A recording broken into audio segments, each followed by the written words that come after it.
الحمد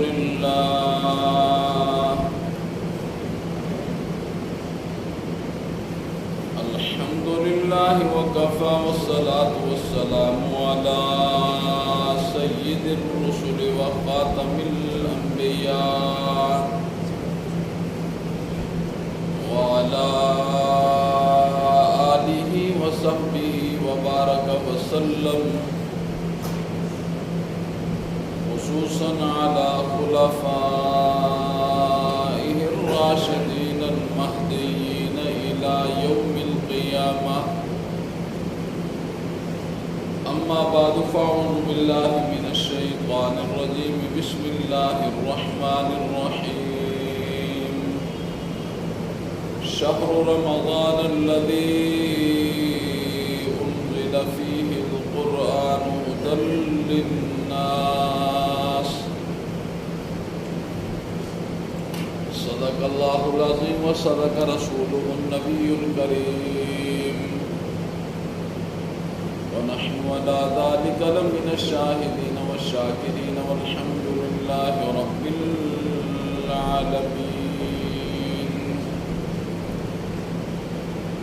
اللهم صل على محمد وعلى آل محمد كما صليت على إبراهيم وعلى آل إبراهيم إنك حميد مجيد. اللهم بارك على محمد وعلى آل محمد كما باركت على إبراهيم وعلى آل إبراهيم إنك حميد مجيد. رب اشرح لي صدري ويسر لي أمري واحلل عقدة من لساني يفقهوا قولي. رب زدني علما، رب زدني علما، رب زدني علما.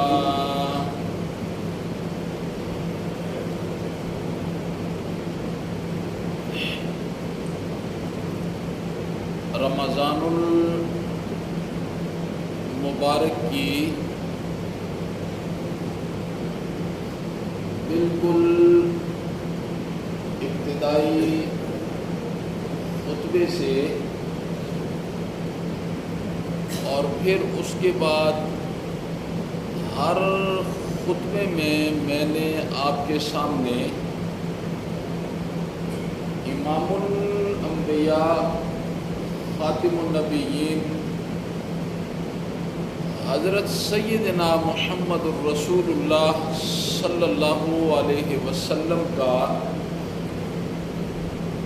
یہ ارشاد گرامی تلاوت کیا. قد اضلکم شہر عظیم شہر مبارک.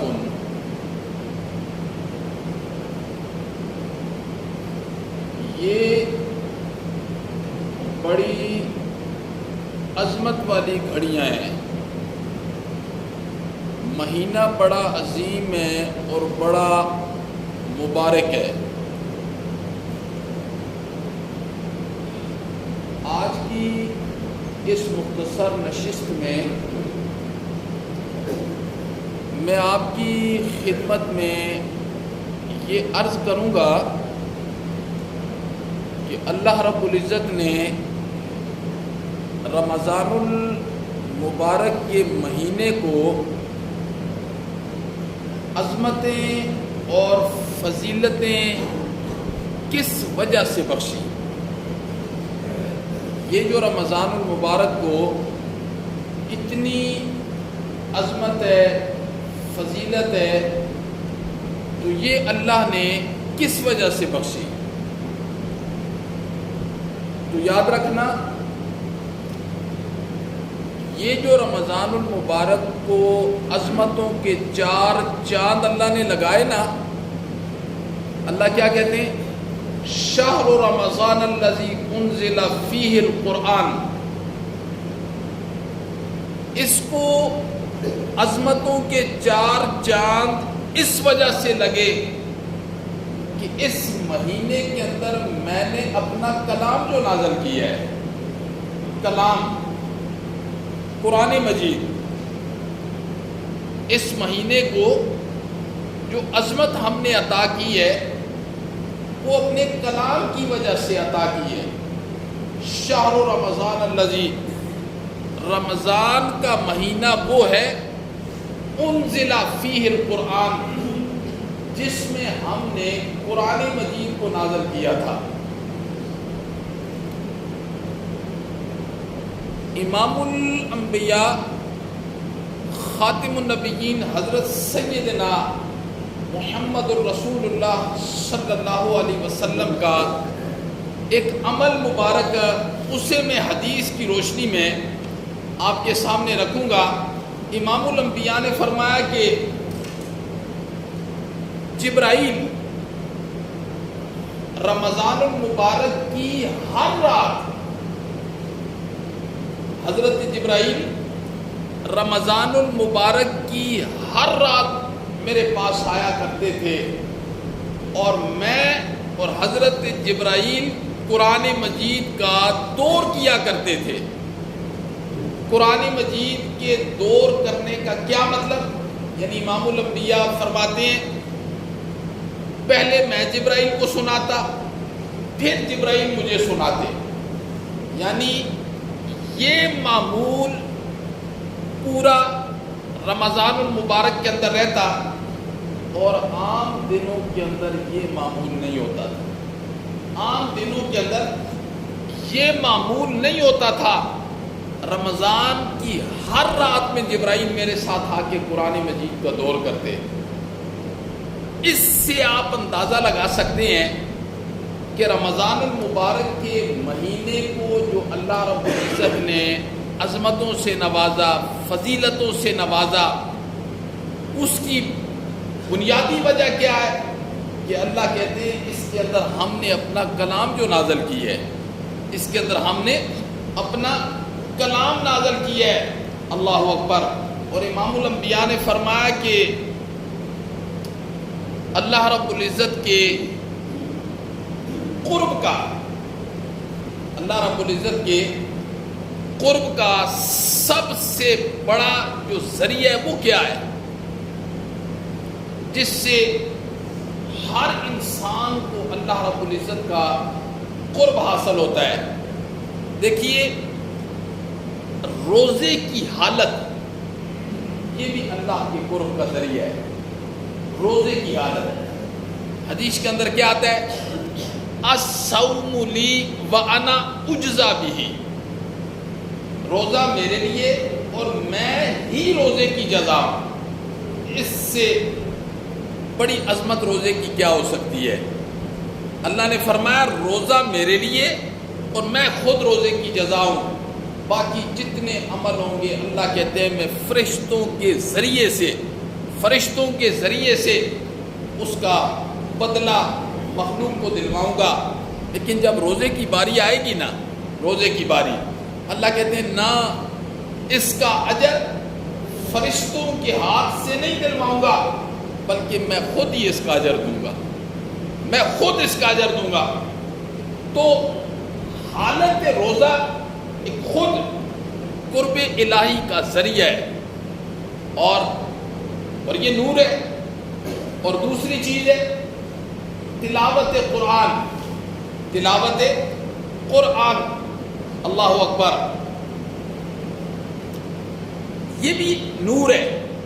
تلاوت قرآن، جب دو نور اکٹھے ہو گئے تو نورن علی نور ہو گیا، اللہ اکبر۔ تو امام الانبیاء نے فرمایا روزے کی حالت یہ بھی قرب الہی کا ذریعہ ہے، اور تلاوت قرآن مجید کا کرنا یہ بھی قرب الہی کا کیا ہے؟ یہ بھی قرب الہی کا ذریعہ ہے۔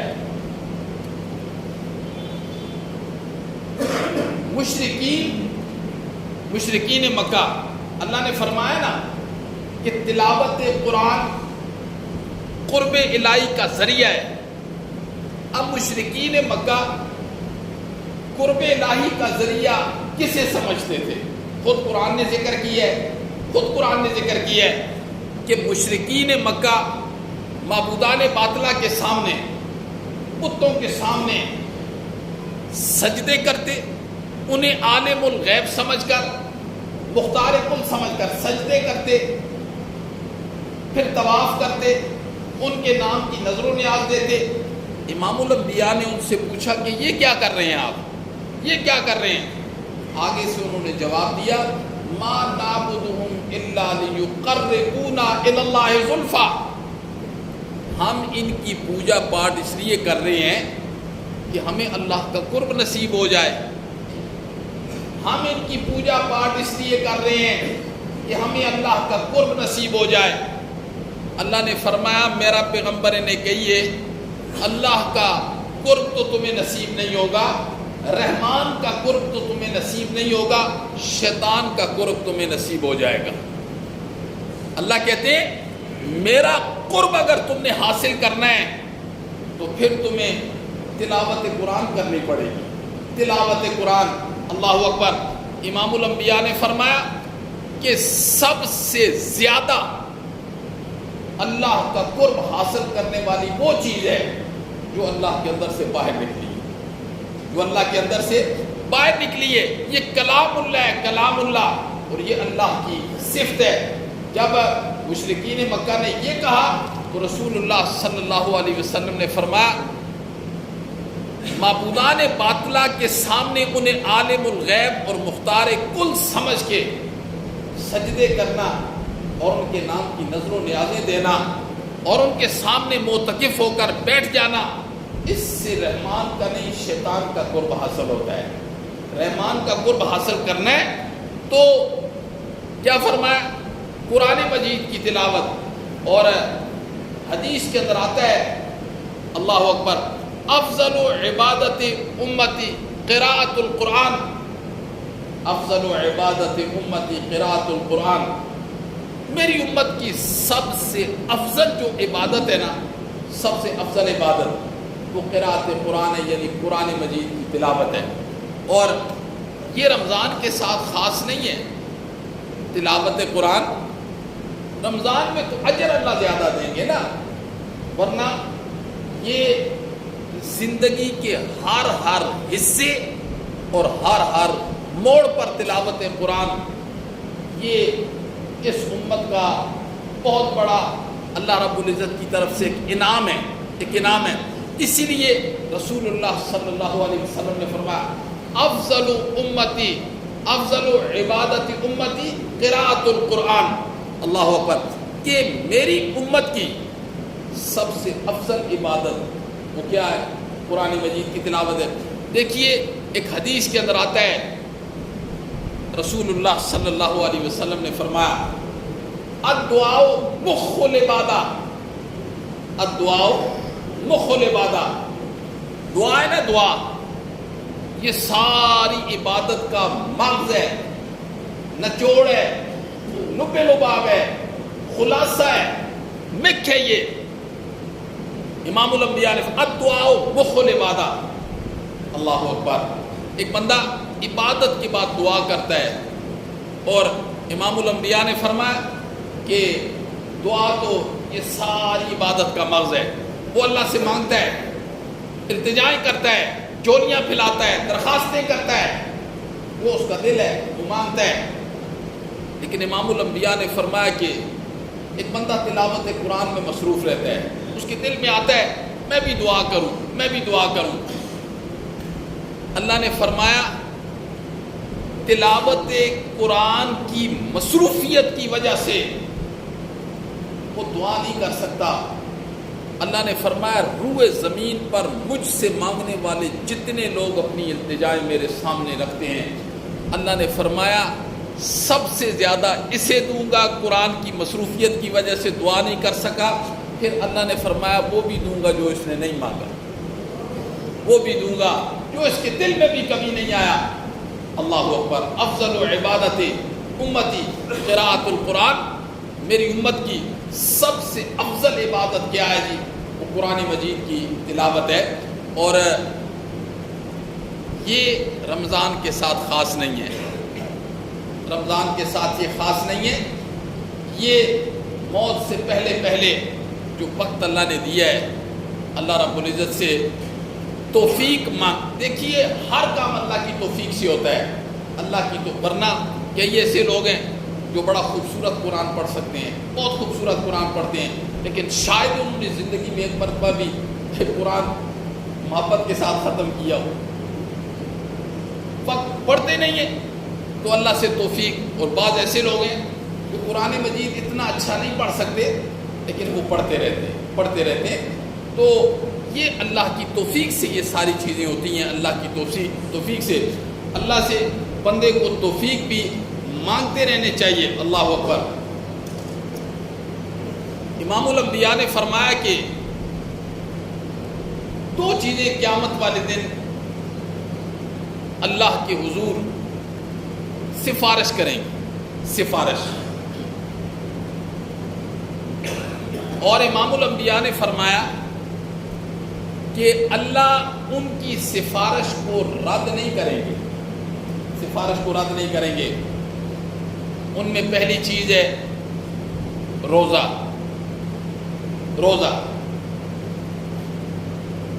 وہ اللہ کے حضور سفارش کریں گے، گڑ گڑا کے التجائیں کریں گے، منتیں کریں گے، سماجتیں کریں گے اللہ کی. رکھنے والے کے حق میں روزہ کہے گا مولا سارا دن میری خاطر یہ بھوکا رہا، پیاسا رہا، مولا میری سفارش اس کے حق میں قبول کر لے. یہ لگ جائیں گے اللہ کے دروازے پر. اور امام الانبیاء نے فرمایا کہ اللہ پھر روزے کی سفارش کو قبول کرے گا. اور پھر اللہ کہیں، امام الانبیاء نے فرمایا کہ پھر قرآن مجید کھڑا ہو جائے گا. قرآن مجید کھڑا ہو جائے گا. اللہ اکبر. اور قرآن مجید اللہ کے دربار میں پڑھنے والے کی سفارش کس انداز سے کرے گا. وہ کہے گا مولا میری خاطر نیند اس نے قربان کی.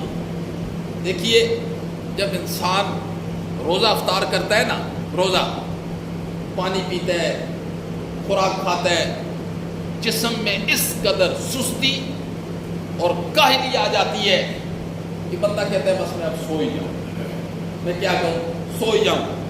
لیکن خواہشات نفسانیہ پر جبر کرتے ہوئے مسجد میں آتا ہے نا اور 20 رکعت تراویح پڑھتا ہے، آیا اس نے قرآن سننے کے لیے اپنی نیند قربان کی ہے کہ نہیں کی؟ قرآن سننے کے لیے اپنی نیند قربان کی ہے کہ نہیں کی؟ اور مزے کی بات دیکھیے، حدیث کے اندر آتا ہے جتنا ثواب مصلی پر پڑھنے والے قاری صاحب کو ملتا ہے نا، اتنا ہی ثواب پیچھے سامعین کو بھی ملتا ہے. سننے کا اتنا ہی ثواب ملتا ہے جتنا قاری صاحب کو مصلی پر کھڑے ہونے کا ثواب ہے، اتنا ہی سامعین کو بھی ثواب ہے. اس لیے شیطان کو بھگانا چاہیے، پھر مسجد میں پورا قرآن سن کے جانا چاہیے نا، شیطان کا مقابلہ کرنا چاہیے. تو امام الانبیاء نے کیا ارشاد فرمایا؟ روزہ سفارش کرے گا بندے کے حق میں قرآن، اور پھر اس کی سفارش کو قبول کیا جائے گا. پھر مشرکین مکہ کا عمل قرآن نے ذکر کیا. مشرکین مکہ کا کیا عمل ہے؟ قرآن نے کیا ذکر کیا؟ ہؤلاء شفاعؤنا عند اللہ، ہؤلاء شفاعؤنا عند اللہ. امام الانبیاء نے مشرکین مکہ کو دیکھا، مزاروں پر، آستانوں پر لوگ انہیں پوج رہے ہیں، ان کی بندگی کر رہے ہیں، ان کے نام کی نظر و نیازیں دے رہے ہیں، انہیں عالم الغیب جان کر ان کی عبادت کر رہے ہیں. امام الانبیاء نے پوچھا یہ کیا کر رہے ہو؟ کہنے لگے یہ پہنچی ہوئی سرکاریں ہیں، بہت پہنچے ہوئے لوگ ہیں، بگڑیاں بنانے والے ہیں، کھوٹی قسمتیں کھڑی کرنے والے ہیں، یہ اللہ کے سامنے ہماری سفارش کریں گے. ان کا عقیدہ نظریہ کیا تھا؟ مشرکین مکہ کا نظریہ کیا تھا جو قرآن نے ذکر کیا ہے، اللہ نے ذکر کیا ہے؟ مشرکین مکہ کا یہ نظریہ تھا کہ ہم جنہیں پوجتے ہیں وہ شفاعت قہری کے قائل تھے۔ کیا مطلب؟ یعنی اللہ کے دربار میں ڈنڈے کے زور سے ہمیں چھڑا کے لے جائیں گے، ڈنڈے کے زور سے، جی اللہ ان کے سامنے بات نہیں کر سکے گا، جی جو یہ کہیں گے اللہ ان کی بات مان جائے گا۔ شفاعت قہریہ نے قرآن نے اس کو ذکر کیا، ہؤلاء شفاعؤنا عند اللہ، ہؤلاء شفاع عند اللہ، کہ یہ اللہ کے ہاں ہماری سفارشیں کریں گے۔ اللہ نے فرمایا یہ تمہیں کس نے بتایا ہے؟ من ذا الذی یشفع عندہ الا باذنہ۔ آیت الکرسی تو سب کو آتی ہے نا، یہ آیت الکرسی میں ہے۔ اللہ نے فرمایا من ذا الذی یشفع عندہ الا باذنہ۔ کون ہے جو ہمارے سامنے لب کو حرکت کرنے کی جرت بھی کرے؟ سفارش تو بڑی دور کی بات ہے۔ من ذا الذی یشفع عندہ، ہاں وہ سفارش کریں گے الا باذنہ، جنہیں میری طرف سے اجازت ہوگی اور جس کے لیے اجازت ہوگی، میری طرف سے جسے اجازت ہوگی اور جس کے لیے اجازت ہوگی، پھر وہ سفارش۔ تو روزہ، قرآن، پھر ایک قرآن میں صورت ہے سورہ ملک، یہ وہ صورت ہے پورے قرآن میں سب سے زیادہ جو بندے کی سفارش کرے گی نا اللہ کے حضور، وہ سورہ ملک ہوگی۔ اس لیے رات کو سونے سے پہلے بندہ اس کے پڑھنے کا اہتمام تو کرے، سورہ ملک کے پڑھنے کا اہتمام تو کرنا چاہیے۔ رزق کے لیے سورہ واقعہ سے اچھی کوئی صورت نہیں۔ رزق کے لیے صحابہ کرام کہا کرتے تھے ہمیں رزق کی کوئی پریشانی نہیں ہے، اس لیے کہ ہم روزانہ سورہ واقعہ جو پڑھتے ہیں، تو جب انسان یقین کے ساتھ یہ کام کرے گا تو اللہ رب العزت اس کے لیے رزق کے دروازے بھی کھول دیں گے۔ تو خیر، امام الانبیاء نے کیا فرمایا؟ الصیام والقرآن یشفعان، روزہ اور قرآن، یہ دو اللہ کے حضور سفارش کریں گے اور اللہ رب العزت ان کی سفارش کو قبول فرمائیں گے۔ انشاءاللہ تلاوت قرآن مجید کا اہتمام کریں گے نا، اللہ سے وعدہ کریں انشاءاللہ، راستے تو اس نے کھولنے ہیں۔ انسان کی کیا جرت اور ہمت ہے انسان کی، اللہ اکبر۔ اور پھر دیکھیں کیسا عظیم کلام ہے، اللہ اکبر۔ امام الانبیاء نے فرمایا عام حالات کے اندر بندہ اگر ایک لفظ پڑھتا ہے نا، ایک لفظ، اللہ ہر حرف پر اسے 10 نیکیاں دیتے ہیں۔ مثلا الف لام میم، اس پر اللہ نے 30 نیکیاں دی، اور یہ عام حالات کے اندر ہے۔ اور رمضان المبارک کے اندر نیکی کا ثواب 70 گنا بڑھا دیا جاتا ہے، 70 گنا بڑھا دیا جاتا ہے۔ تو امام الانبیاء نے فرمایا کہ جس نے قرآن مجید کا ایک حرف پڑھا اللہ 10 نیکیاں دیں گے، 10 گناہ معاف کریں گے اور 10 درجات بلند کریں گے، اللہ اکبر۔ اور پھر امام الانبیاء نے فرمایا اگر وہی تلاوت نوافل میں کی جائے، نماز کی حالت میں کی جائے، تو اللہ ہر حرف پر 100 نیکیاں عطا فرمائیں گے۔ کتنی؟ 100 نیکیاں عطا فرمائیں گے۔ اور امام الانبیاء نے فرمایا مسجد کے اندر بندہ قرآن سیکھنے کی غرض سے آ جاتا ہے، سیکھنے کی غرض سے، مولا میں تیرا کلام سیکھوں گا، سمجھوں گا۔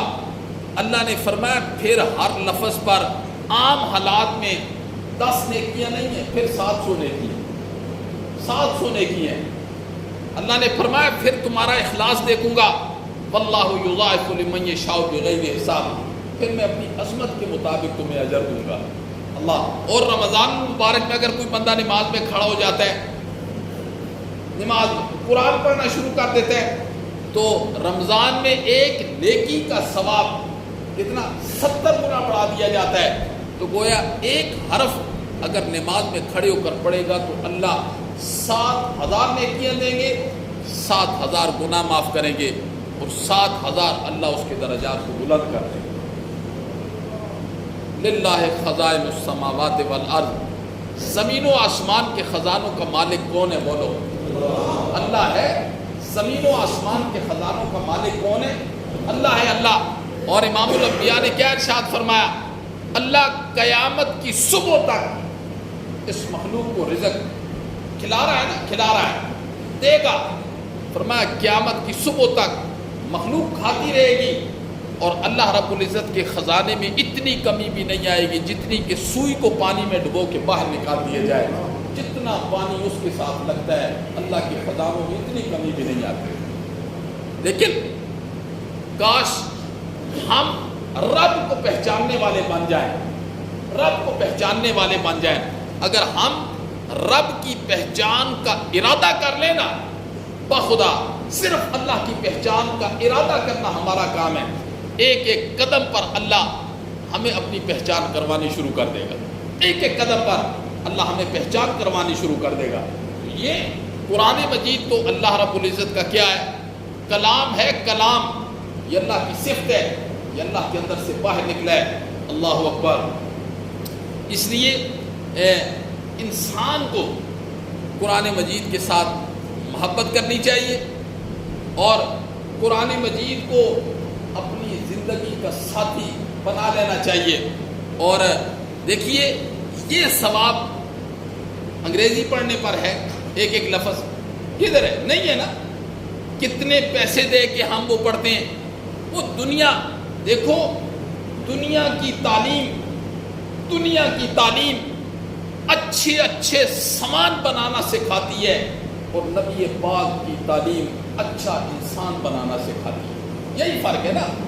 دنیا کی تعلیم اچھا سامان بنانا سکھا دے گی، لیکن نبی پاک صلی اللہ علیہ وسلم کی تعلیم، قرآن کی تعلیم وہ اچھا انسان بنانا سکھائے گی. اچھا انسان. جب اچھا انسان بنتا ہے بندہ تو پھر اللہ رب العزت کی ظاہر ہے اللہ اس کی قدردانی کیسے کرتے ہیں؟ کیسے قدردانی کرتے ہیں؟ اللہ کہتے ہیں میں بڑا قدردان ہوں، میں بڑا قدردان ہوں. تم آؤ تو صحیح نا، آؤ تو صحیح، میں تمہاری کیسی قدر کروں گا. پھر جب اللہ قرآن مجید کے اندر وہ نعمتوں کے تذکرے کرتے ہیں نا، خدا باعث شاید بندے کی عقل حیران رہ جاتی ہے. اور جب اس کے مد مقابل سزاؤں کا، عذاب کا تذکرہ کرتا ہے نا اللہ، پھر بھی ایک دفعہ جو ہے نا کمزور دل بندہ تو برداشت بھی نہیں کر سکتا کہ اللہ رب العزت نے ہمارے لیے سزائیں کیا تیار کر رکھی ہیں. تو اس لیے قرآن مجید سے ہم نے محبت کرنی ہے. اور کتنی عظیم کتاب ہے. امام الانبیاء نے ارشاد فرمایا کہ جو والدین، ماں باپ اپنے بیٹے کو ناظرہ قرآن مجید پڑھا دیں گے نا، اللہ والدین کی زندگی کے گناہوں کو مٹا کے رکھ دے گا. صرف ناظرہ قرآن مجید. اللہ اکبر. اللہ ان کے گناہوں کو معاف کر دے گا اور اللہ ان کے لیے جنت کا فیصلہ کر دے گا. جس والدین نے اپنی اولاد کو ناظرہ قرآن مجید پڑھایا ہے، آپ اندازہ لگا سکتے ہیں کہ جو والدین اپنی اولاد کو قرآن مجید کا حافظ بنا دیتے ہیں، اللہ اکبر، کتنا اجر ہے، کتنا اجر ہے. امام الانبیاء نے فرمایا قیامت والے دن اللہ ان والدین کے سر پر ایک تاج رکھیں گے اور وہ تاج امام الانبیاء نے فرمایا اور کسی عمل کے بدلے میں اللہ نہیں رکھیں گے. بڑے بڑے اعمال ہوں گے، کسی عمل کے بدلے میں وہ تاج نہیں پہنایا جائے گا. وہ تاج والدین کو صرف بچے کو قرآن مجید کے حفظ کرانے پر وہ تاج پہنایا جائے گا. یہ تو کروانے والے کا انعام ہے. اب جس نے قرآن سینے میں رکھا، اس کا اندازہ لگا سکتے ہیں، اس کا اندازہ کہ اللہ اس کو کتنا انعام دیں گے. اللہ اکبر. یہ بڑی عظیم کتاب ہے. حدیث کے اندر آتا ہے رسول اللہ صلی اللہ علیہ وسلم نے فرمایا ان هذه القلوب اصدع. دلوں کو بھی زنگ لگ جاتا ہے، دلوں کو زنگ لگ جاتا ہے. امام الانبیاء نے فرمایا دلوں کو زنگ لگ جاتا ہے. کما یصدع الحدید اذا اصابه الماء. جیسے لوہے کو پانی لگتا ہے، لوہے کو، پھر اسے زنگ آلود کر دیتا ہے، زنگ آلود کر دیتا ہے نا۔ امام الانبیاء نے کیسی مثال دی، فرمایا دلوں کو زنگ لگ جاتا ہے، کیسے؟ جیسے پانی لوہے کو زنگ آلود کر دیتا ہے۔ پھر صحابہ کرام نے سوال کیا، اللہ کے پیغمبر دلوں کو جب زنگ لگ جائے گا، قرآن نے بھی کہا نا کلا بل ران علی قلوبہم ما کانوا یکسبون، لوگوں کے برے اعمال کی وجہ سے ان کے دل زنگ آلود ہو جاتے ہیں۔ تو صحابہ نے پوچھا اللہ کے پیغمبر پھر اس زنگ کو اتارنے کا آلہ کیا ہے؟ ظاہر ہے لوہا ہمارے سامنے ہوتا ہے، اس سے تو زنگ اتار دیتے ہیں، یہاں اندر کون سا آلہ ہے جو دلوں کے زنگ کو اتارے گا؟ ہم دل کو باہر تو نہیں نکال سکتے، یہ کیسے اس کو صاف کرنا ہے؟ تو امام الانبیاء نے فرمایا اللہ اکبر، قیل یا رسول اللہ فما جلاؤہا، کون سا آلہ ہے جس کے ذریعے سے ہم دلوں کے زنگ کو دور کریں گے؟ آپ نے فرمایا قراءۃ القرآن، کثرت سے قرآن مجید کی تلاوت کرنا، کثرت کے ساتھ قرآن مجید کی تلاوت کرنا۔ اللہ اکبر، یقین جانیے کہ جب انسان محبت کے ساتھ قرآن مجید کی تلاوت کرتا ہے نا، تلاوت، یہ آپ ان لوگوں سے پوچھئے جو قرآن مجید کو وقت دیتے ہیں اور قرآن مجید کی تلاوت کرتے ہیں اور محبت کے ساتھ کرتے ہیں، محبت کے ساتھ، یہ ان سے پوچھیں کہ روحانی طور پر اللہ رب العزت نے کتنا سکون نصیب فرماتے ہیں، اور آج جسمانی طور پر بھی روحانی طور پر بھی ایک بے سکونی ہے، ہر انسان کو بے سکونی ہے۔ اس کی وجہ کیا ہے کہ جو روح کی غذائیں تھیں کسی دور میں، کچھ زمانے پہلے تک یہ غذائیں موجود تھیں، آج ہم نے ان غذاؤں کو چھوڑ دی ہے۔ غذاؤں کو آج ایک بندہ 20 روپے کی اخبار تو خرید کے پڑھتا ہے، 20 روپے کی اخبار خرید کے پڑھتا ہے، لیکن قرآن پڑھنے کے لیے اس کے پاس وقت نہیں ہے، یا نہیں؟ قرآن پڑھنے کے لیے اس کے پاس وقت نہیں ہے، اخبار اس کی قضا نہیں ہونی چاہیے، پھر ٹی وی دیکھنے کے لیے اس کے پاس وقت ہے، خبریں سننے کے لیے اس کے پاس وقت ہے، باہر چوکوں میں چوراہوں میں کھڑے ہونے کے لیے اس کے پاس وقت ہے، فضول باتیں کرنے کے لیے اس کے پاس وقت ہے۔ جو ہی وہ آئے گا نا جب دین کے کام کی طرف، تو شیطان فوراً اس پر حملہ کرے گا، کبھی اس کو کون سا کام یاد کروا دے گا، کبھی اس کو کون سا کام یاد کروا دے گا، سستی پیدا کر دے گا، کاہلی پیدا کر دے گا۔ ظاہر ہے اس کا تو یہ کام ہے، اس نے تو کرنا ہی کرنا ہے۔ اللہ کے سامنے اس نے کھڑے ہو کر کہا تھا تو نے مجھے راندہ درگاہ کر دیا ہے، سامنے بالکل اللہ کے سامنے کھڑے ہو کر کہا تھا راندہ درگاہ کر دیا ہے، جا پھر میں بھی تیری مخلوق میں سے ایک حصہ نکال کے جہنم کے اندر لے کے جاؤں گا۔ اللہ نے فرمایا جا، جو ہمارا ہوگا وہ تیرا نہیں ہوگا، جو تیرا ہوگا وہ ہمارا نہیں ہوگا، جا۔ پھر اس نے ایک عہد کیا تھا کہ میں راندہ درگاہ ہو گیا ہوں اور میں اب مخلوق میں سے بڑا حصہ نکال کے جہنم کے اندر لے کے جاؤں گا۔ اور قرآن نے پھر کئی جگہوں پر شیطان کا اور جہنمیوں کا مکالمہ ذکر کیا ہے۔ اہل جہنمی جب شیطان سے کہیں گے تو بڑا ملعون ہے، تو نہ ہوتا تو آپ یہاں نہ ہوتے، شیطان کہے گا مجھے ملامت مت کرو، اپنے آپ کو ملامت کرو، میں نے کوئی زور زبردستی کی تھی؟ میں نے تو ایک رستہ دکھایا تھا جو بڑا سرسبز تھا، رستہ دکھا دیا، تمہیں وہ رستہ اچھا لگ گیا، ورنہ پھر شیطان جنت والوں کی طرف اشارہ کرے گا، دیکھو وہ بھی تو ہیں، میں نے بڑی کوشش کی انہیں اس راستے پر چلانے کی، میں دکھاتا ہی رہا، میرا اتنا ہی اختیار تھا۔ اب شیطان کسی کو پکڑ کے زبردستی گناہ کے اندر کبھی نہیں ڈال سکتا، یہ شیطان کو اللہ نے اختیار ہی نہیں دیا، شیطان صرف رستہ دکھائے گا۔ بندہ دیکھتا ہے سر سبز و شاداب باغات دیکھتا ہے نا، تو فوراً وہاں چلا جاتا ہے، تو شیطان کہے گا مجھے ملامت مت کرو، اپنے آپ کو ملامت کرو۔ اس لیے میرے بھائی قرآن بڑی عظیم کتاب ہے، جینے کا شعور وہ صرف قرآن دیتا ہے، جینے کا شعور۔ میں کہتا ہوں خدا واحد شاہد ہے، اگر پورا قرآن کسی کے پاس پڑھنے اور سمجھنے کا وقت نہیں ہے نا، وہ صرف سورۃ فاتحہ کو سمجھ کے پڑھ لیں۔ یہ میں بہت بڑی بات کر رہا ہوں، خدا باعث شاد ہے وہ صرف سورت فاتحہ کو سمجھ کے پڑھ لے کہ میں اپنے اللہ سے کیا کہہ رہا ہوں اور اللہ مجھے کیا کہہ رہا ہے. خدا باعث شاید ہے پھر بھی اس کی زندگی بڑی زبردست انداز سے گزرے گی کہ میں اللہ سے کیا کہہ رہا ہوں اور اللہ مجھے کیا کہہ رہا ہے. صرف سورت فاتحہ ہم تو رٹی رٹائی روز پڑھتے ہیں, ہمیں تو کوئی پتہ نہیں ہے. الحمدللہ رب العالمین الرحمن الرحیم مالک یوم الدین ایاک نعبد و ایاک نستعین. یہ کیا ہے؟ یہ قصے کہانی ہے, دوڑے نہیں میرے بھائی, یہ تو بہت بڑا مقصد ہے لیکن ہمیں نہیں پتہ. کبھی آپ ہمارے پاس آئیں گے تو انشاءاللہ ہم آپ کو سورت فاتحہ کی تفسیر سنائیں, ٹھیک ہے نا؟ آئیں گے نا کبھی انشاءاللہ, کبھی آئیں گے تو ہم آپ کو سورت فاتحہ بھی سمجھائیں گے کہ سورت فاتحہ میں ہم اللہ سے کیا کہہ رہے ہوتے ہیں اور اللہ ہم سے کیا کہہ رہا ہوتا ہے. اللہ ہمیں عمل کی